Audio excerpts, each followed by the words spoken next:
We were going out on a walk and finding different plants that are edible and not edible. And we just walked within 200 yards of the school and found approximately 100 different plants, most of them edible.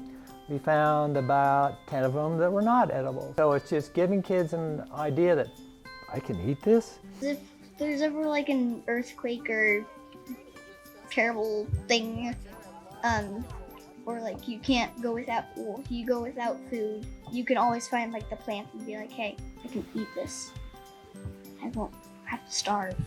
The old bed straw is edible. We have wild garlic. We have wild onion. We have camas. We've got Oregon grape. So I mean, just lots of good stuff that's out there. You can eat the top of the grass seed, and that just grows on top of grass, some grass.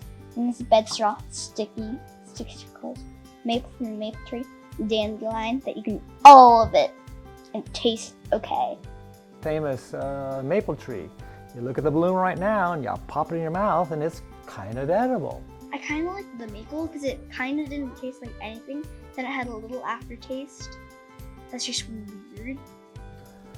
I mean, they were really excited and it was kind of fun to watch their excitement.